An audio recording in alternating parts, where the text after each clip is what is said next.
This podcast is brought to you by Most Valuable Podcasts, leading the league in podcasting entertainment.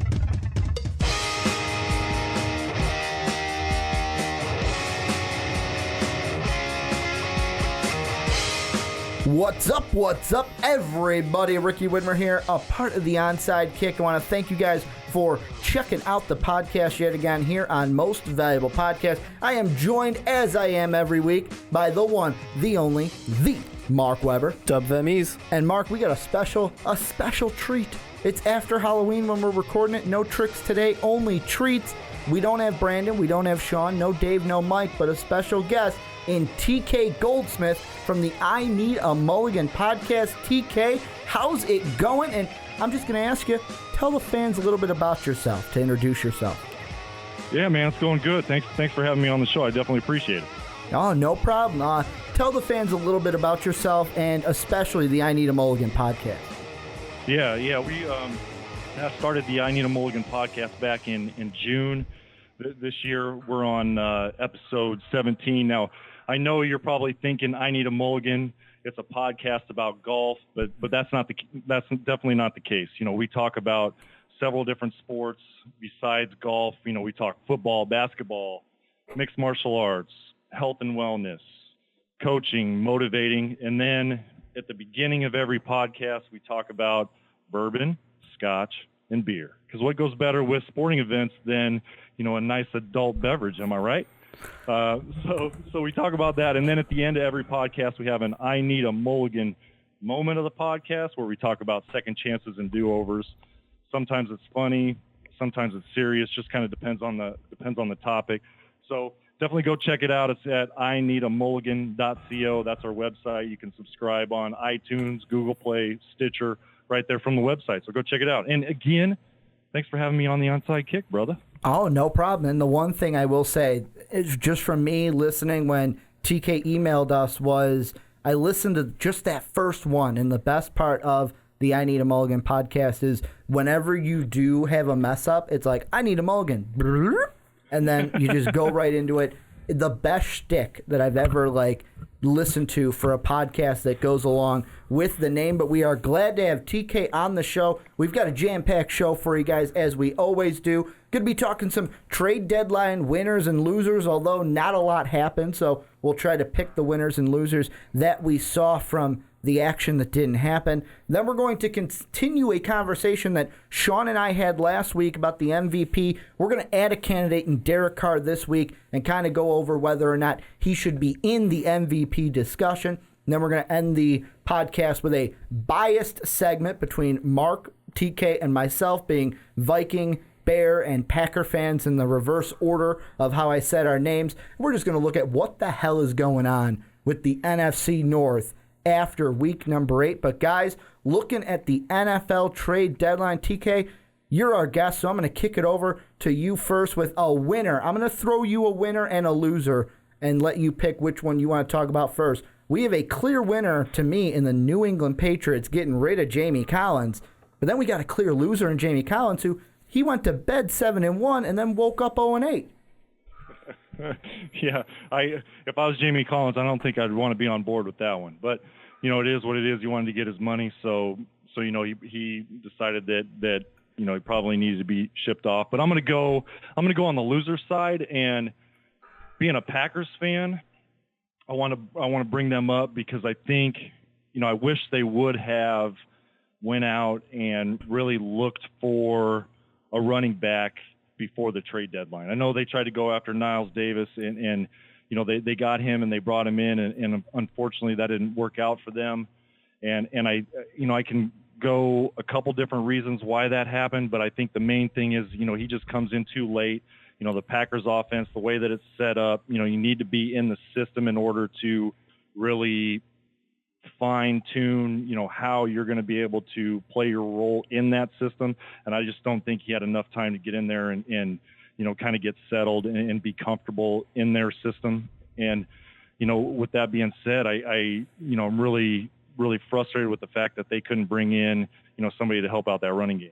Yeah, and it's unfortunate because so obviously we'll get to the NFC North, but with the Packers kind of getting hot and the Vikings getting a little cold right now. It's prime for them to take it, and one of those things it's just an obvious situation of they need some help at running back. I think that the Denver Broncos are exactly in the same situation of they need some help at the running back position now due to injury, and neither one of these teams went out and even tried that hard to get much of anything.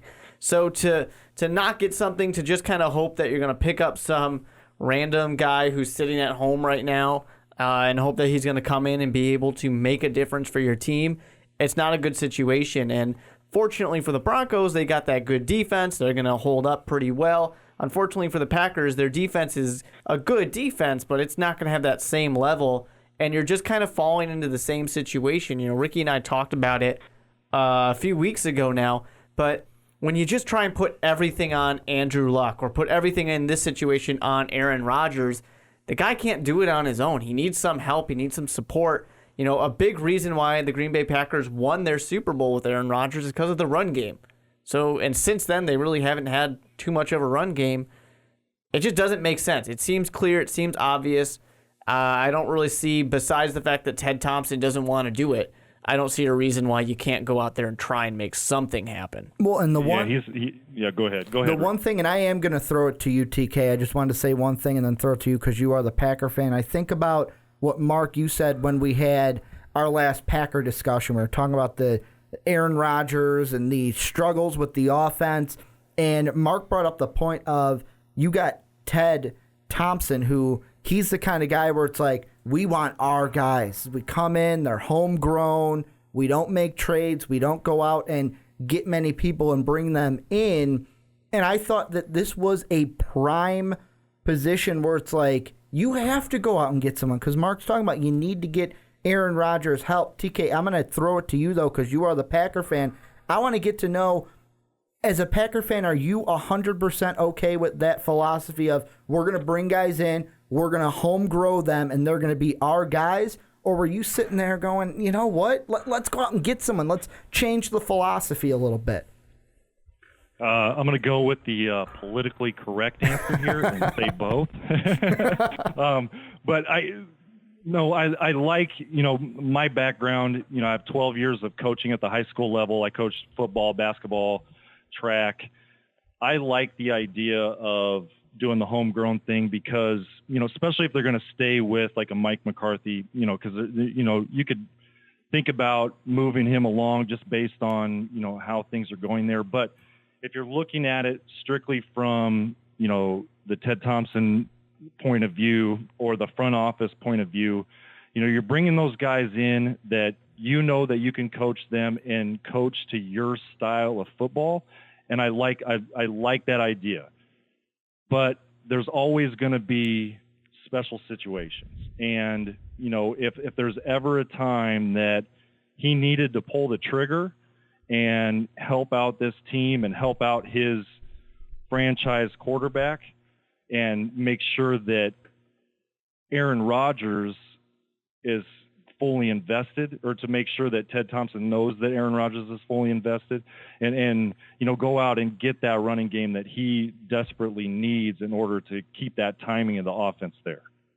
Well, and one thing I want to move over to, because we got a ton of teams to talk about in the short amount of time that we have for this segment, is over to the AFC. And a winner is, to me, the New England Patriots, because I know I mentioned it as a joke with the Jamie Collins thing. Oh, we went to bed 1-7, woke up 0-8. But you got to look at the Patriots in this one. They have to be winners of the trade deadline because although they didn't do much, and I know our own Sean Anderson, who is, let's be honest, he's only a Patriot fan because he loves Tom Brady, but he woke up and was like, what the hell are you doing getting a conditional third for one of the best outside linebackers in the league? And when you look at it, I tried to explain to Sean in our group text message that we have between us. You look at it and it's not that confusing why the Patriots made that move, because you have a guy like Collins, wanted apparently, and I'm using air quotes, Von Miller money, and Bill Belichick went, no, we ain't going to pay you. We'll ship you off to the Browns, who will take pretty much anyone at this point. And you look at the trade that they made a few days before this, they bring in a guy from the Lions in Kyle Van Noy, where it's like he's an underperformer, but he's an outside linebacker. You got a little bit of control over him. He's got not just this season, but next season. And after next season, he's probably not going to be asking for Von Miller money. The only thing, which is the big thing to lean on in this, is that means, and looking at the depth chart for the Patriots, that means on the weak side linebacker, that means your guys are now Shea McClellin and Kyle Van Noy. One of them have to step up, and it's probably not going to be Shea McClellin. Yeah, McClellan is not good. Is not good. I think everybody on this podcast can agree on that. Agree. So, but here's the thing for me on that one. I am on the same side as Sean on this one, Sean Anderson. It makes no sense to me because the Patriots were most likely going to get a 3rd round pick out of him when he leaves anyways, on a compensation. Mm-hmm. So they were going to get it anyways. So unless they were going to get a 1st round pick or something like that, it wasn't really worthwhile. At least you have a guy there who can help you get to the Super Bowl, help you win a Super Bowl, because he was a good player. He was a really good player. It seemed like there's some disagreements, some issues maybe in the locker room.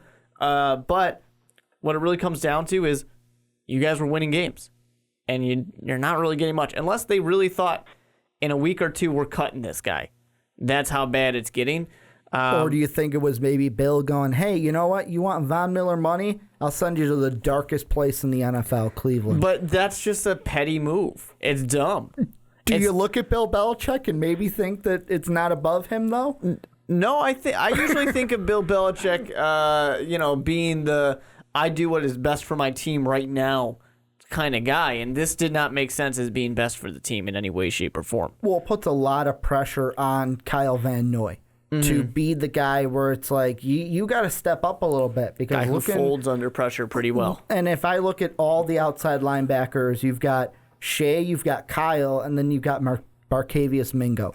Right now, those are your outside linebackers. And, I mean, maybe it's the Patriot way where next man up and just do your job, and maybe Van Noy comes in and just does his job and flourishes in New England. Maybe Tom Brady doesn't need the defense to do much because he's going to carry the team to the Super Bowl. You don't really know. And with the Patriots 7-1, I think this is a move where it was, could you have maybe gotten more out of it? But why not say, hey, this is what I want. At least I know what I'm getting. Then, like you said, he walks to a team, and then you're getting a compensational pick from a team that's better than the Browns, so the pick is going to be different. I say the Patriots are a winner with this one. TK, let's put it to you. Give us another winner or loser. Yeah, no, I want to stay with the Patriots, and I kind of want to take it maybe even a step further. You guys kind of mentioned it, and we talked a little bit about it with the Packers too. You know, the Patriots are an organization. One organization. They believe in what they're doing from the top down, and everybody has to be on board. Mm-hmm. And what I really think happened here is probably some behind the door, closed door discussions with Collins and the front office. And, I don't think he was 100% on board with, what was going on over there. And when that happens in a Belichick type team, it's not going to fly. And, that's the one thing. I'm not a huge Patriots fan by any stretch of the means, but when it comes to Bill Belichick, I respect the hell out of him in terms of the fact that he believes in what he's doing, and no one person is going to veer away from that. And I think that's what happened here. And, he's going to stick to his guns, and he shipped him on. And the coaches that they have over there are going to make sure that Van Noy is at the top of his game when the time comes. Well, and that's it. Like, the thing with the Patriots that makes them so good, it's, you have, like, Sean will bring up, they've got Tom Brady. Of course they're going to be good. But like you said, TK, they are an organization where the message comes from the top. It comes from that Roger Kraft, Belichick bond. And it's just basically, you're either with us or you're not. And how many times have we seen the Patriots, oh, you're not with us? We're going to ship you away. Randy Moss being one of them in the past. They trade for him. Then when he's not with the plan, talking to the media too much, not being the Patriot way, and I'm kind of extending that phrase a little bit to just cover everything that being a Patriot means, what do? They ship him off. And they say, bye-bye, you're not our problem anymore. Same thing like TK was saying, could have been happening right now. Yeah, it's definitely possible. And I could almost guarantee this would never happen, but I guarantee if Tom Brady came in and said, hey, I'm the MVP of the league. I know what I'm talking about. Let's change the offense. This is my team, so on and so forth. I guarantee Belichick would be like, there's the door. I mean, that's just the type of guy that he is. Mm-hmm. It's not, I don't want to say it's his way or the highway, but it's kind of his way or the highway. One guy I do want to throw out, and I'm only throwing this out to you guys because he's the first guy that ESPN lists on their winners for the trade winners for this trade deadline. I want to get what you guys think. Chip Kelly of the 49ers. They list as a winner on ESPN. I mean, my issue with it really is, yes, sure, you can become a winner by not really doing anything, but the situation of the 49ers did not improve. Sure, they're saying, yeah, you guys didn't get rid of Torrey Smith. You didn't trade him off anywhere. So your wide receivers, they're not complete shit now. But Torrey Smith, it's not like he's doing amazing things out there. There's a reason why the San Francisco 49ers are, typically the 31st team in power rankings. They're not a good team. If anything, cool, you get rid of Torrey Smith. He's probably not going to be around for too much longer on this team anyways. Great. Now you're really competing for that number 1 overall pick with the Cleveland Browns, who just got a little bit better of a defense. Maybe, hey, you can get that best player available for yourself for Chip Kelly, and maybe he can get something that makes him a little bit happy and kind of, can develop his Chip Kelly system over here in the Bay Area. I just can't really say that they won just because nobody was interested in your wide receiver that, passed his prime. Yeah, the one thing that, it's difficult because Chip Kelly, you're in that first year with the 49ers. It's, do you hang on to a guy and say, okay, our wide receivers aren't complete crap, we've got a guy, or is it, you know what, I have to go make a move, I have to go make a big splash, but if you do that, is the fan base going to say, you know what, we shouldn't have made that move, we should have hung on to Torrey Smith, because of course hindsight's always 2020, and I think it might have come down to Chip Kelly thinking, do I go out and make a move and kind of get less return than I really want for a guy just because I feel like I have to make a move, or do I hang on to him and maybe keep my job? Because in this NFL, it's such a success now league, and we've seen it in Cleveland. There's a reason why you and me, Mark, use the phrase chudded when it comes to NFL head coaches, because anyone can get fired after their first year, especially when you're on the Cleveland Browns, because that's where it happened. I want to bring up two teams that I think are definite losers because they were in a deal together and it didn't get done. To me, the Jets and the Cowboys completely failed this trade deadline, because there was a deal that would have sent Sheldon Richardson from the Jets to Dallas, but Dallas didn't believe they were getting enough return for Sheldon Richardson, and part of me looks at it and goes, okay, I get where you're coming from, Dallas. You're sitting there pretty at the top of the NFC East. You're doing well with your nice, shiny new toy, Dak Prescott. Jerry Jones is going on the radio in Dallas and saying, you know what, I'm not quite committing to Tony Romo when the team comes back for our next game. But this is a deal you had to get done. You had to get help for that pass rush to make sure that defense is more solidified for when you go and play more games, maybe make life a little easier for that nice and shiny new toy in Dak Prescott. TK, what are you thinking?